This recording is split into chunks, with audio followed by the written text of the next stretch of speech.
There's a reason a French fry disappears in seconds, and it isn't hunger. You've felt it. Halfway through the meal, the food is somehow already gone, and you barely tasted it. You reach for another handful.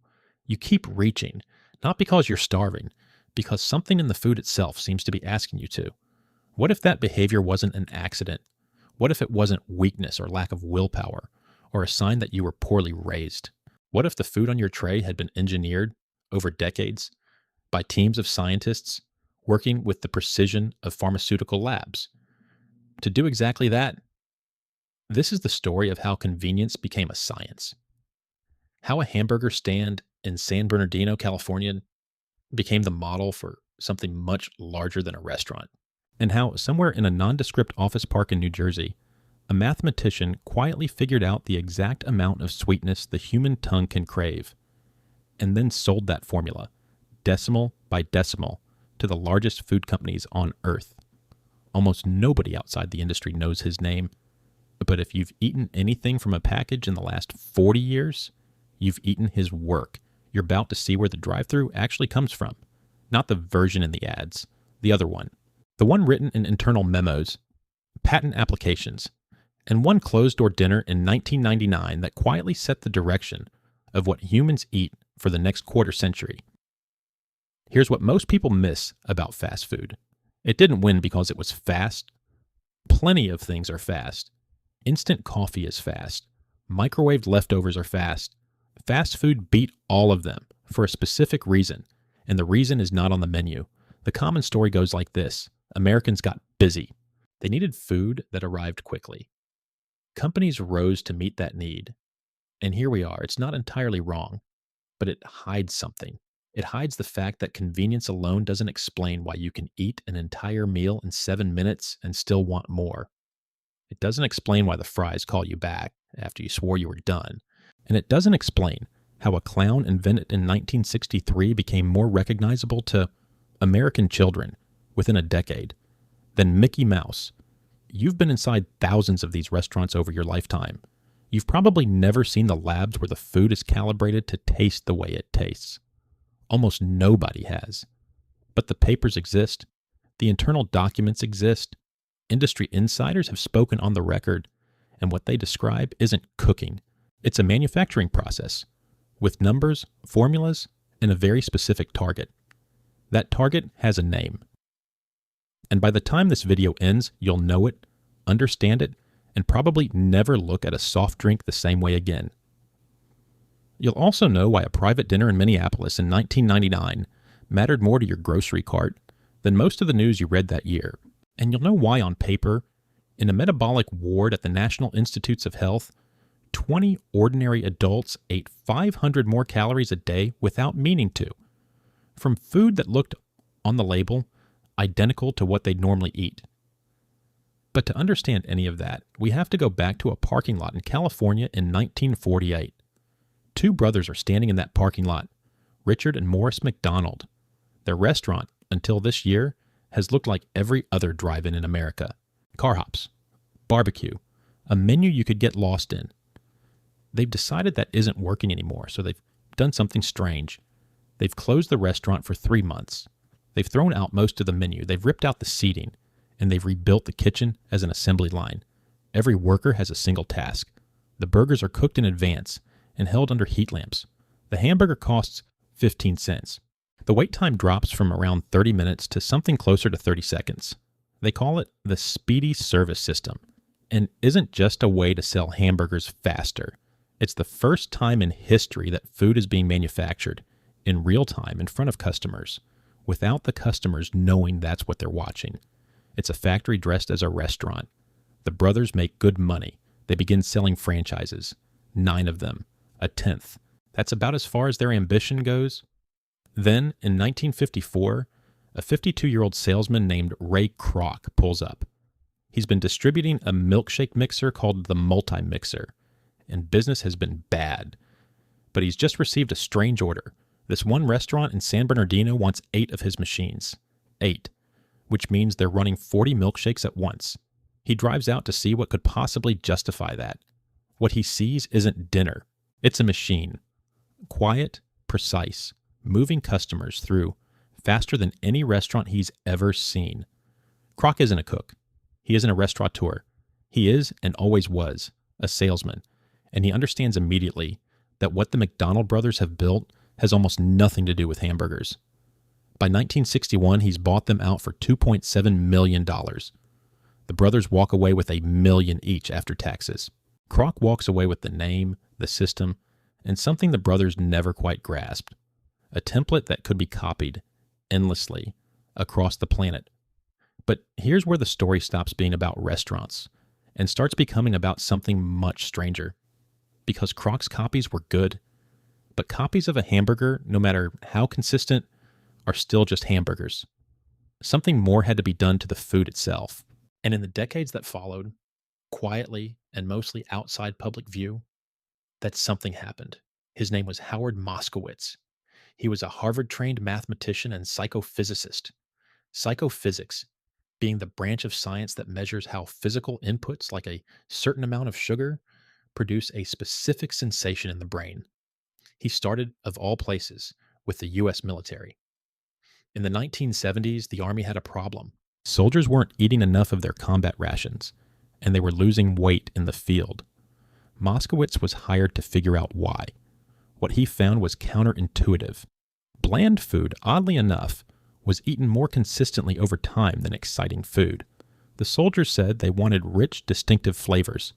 But when those flavors were served day after day, they got tired of them and left the rations uneaten, whereas neutral food, food that didn't overwhelm the senses, got eaten every day, quietly, without protest. That was interesting. What came next was industry changing. Moskowitz noticed that within any given flavor, especially with sugar, there was a very specific point where people liked the food most. Below that point, more sugar tasted better. Above that point, more sugar tasted worse.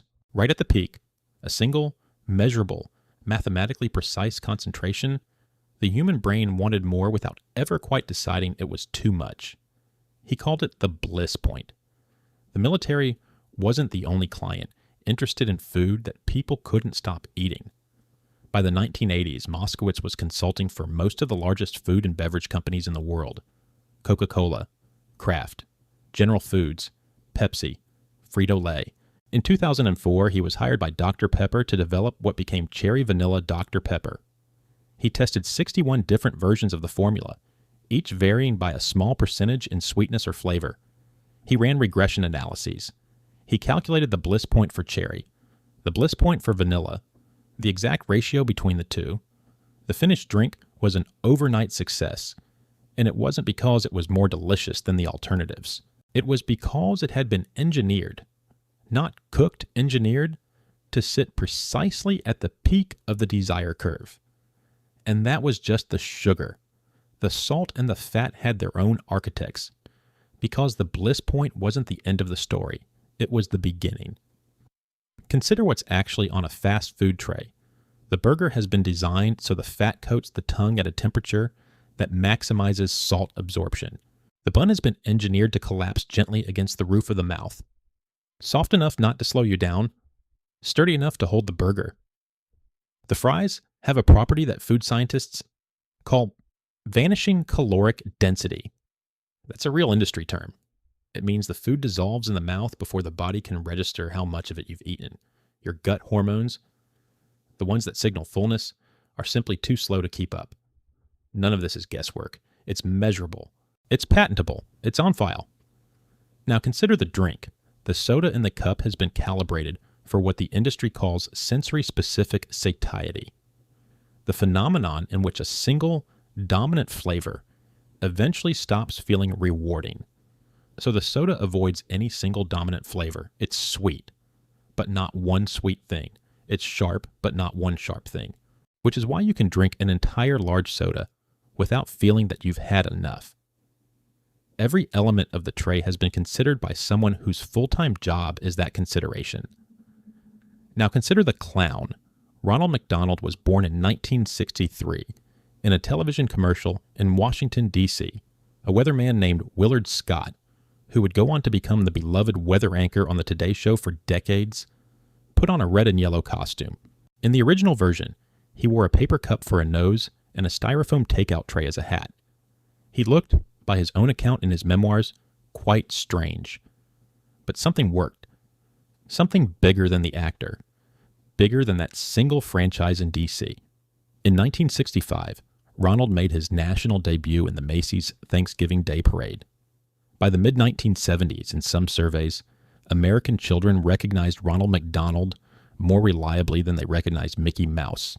In 1991, the Journal of the American Medical Association published a study on brand recognition in children between the ages of 3 and 6. The children were asked to match logos with products. 91% of them recognized the McDonald's logo. Some of the children in the study could barely read. The Happy Meal had been introduced in 1979, 12 years earlier. A meal designed around a toy that changed with each promotional cycle, so that a child's request for the meal was also a request for a small, collectible object they didn't yet own, which is a way of saying the meal wasn't just food. It was a reason to come back. None of this was illegal, almost none of it was hidden, but almost none of it was widely understood either. And then came the dinner. On the evening of April 8th, 1999 in Minneapolis, 11 executives sat down for a private meeting. They ran the largest food companies in America. Between them, they controlled roughly 700,000 employees and something like $280 billion in annual sales. Kraft, General Mills, Pillsbury, Nestle, Coca-Cola. There were no reporters, no minutes, no recordings. Investigative reporter Michael Moss, writing for the New York Times, would later reconstruct what happened. A vice president at Kraft named Michael Mudd stood up with the presentation. It was uncomfortable. His slides showed what the industry already knew and didn't often discuss out loud. Obesity was climbing sharply. Children were getting sicker. The food they were making, carefully calibrated to reach the bliss point on every metric, was implicated in it. He asked them, colleague to colleague, to consider what the industry might do. The response, as Moss later reported, was firm. The CEO of General Mills spoke first. His argument was one of responsibility, but not to the eater, to the shareholder, to the market, to the fiduciary duty a public company owes to its owners. The room apparently agreed. The meeting ended, nothing changed. That was 1999. In the 20-plus years since, ultra-processed food has grown from a portion of the American diet to something close to 60% of the total calories most Americans consume. For a long time, the industry could argue that the food itself wasn't really the issue, that obesity came down to personal choice, willpower, balance, that it was the consumer's problem, not the manufacturer's. And then, in 2019, a scientist at the National Institutes of Health named Kevin Hall ran an experiment that couldn't be argued away. 20 adults admitted to a metabolic ward for one continuous month. For 2 weeks, they ate a diet made entirely of ultra-processed foods. For 2 weeks, they ate a diet of minimally processed foods. The two diets were matched. Same calories offered, same sugar, same salt, same fat, same fiber.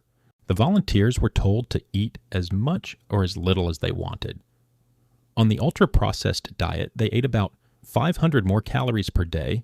They ate faster, about 17 calories per minute faster than on the whole food diet. Faster, in other words, than the gut hormones that signal fullness could keep up. They gained roughly 2 pounds in 2 weeks, on the same nutrients, in the same bodies, under carefully controlled conditions. It wasn't the calories on the label. It was what the food had been made to do. This is the thing the industry knew that the eater did not. Fast food never had to ask you to overeat. It didn't need to. The food itself, the texture, the temperature, the exact ratio of salt to sugar to fat, the way it dissolved before your body could register it, the clown you knew before you knew how to spell, did the asking for it. Here's what changes when you know this. You stop reading the pull toward the drive-thru as personal failure. You stop treating your craving for the fry as a defect of character. It isn't. It's a response to something that was designed to be responded to. That's not the same as saying you have no choice. It is the same as saying the choice isn't happening on a level playing field. You don't have to give it up. You don't have to demonize a hamburger. Fast food, in reasonable amounts, will not undo you. What you do get from knowing this is a new relationship with the tray in front of you. You get to notice next time how fast the food disappears, whether you actually tasted it, whether you're still hungry when the wrapper is empty. You get to notice the difference between food you decided to eat and food that decided for you.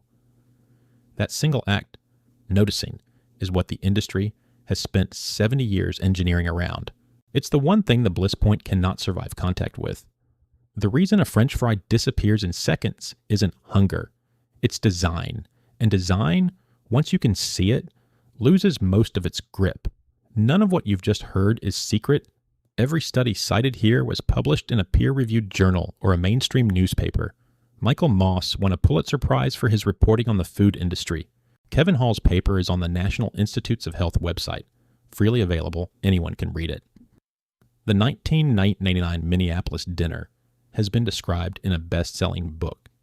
Howard Moskowitz gave dozens of interviews before he died. The industry has never really denied any of this because they've never had to. Most people never went looking.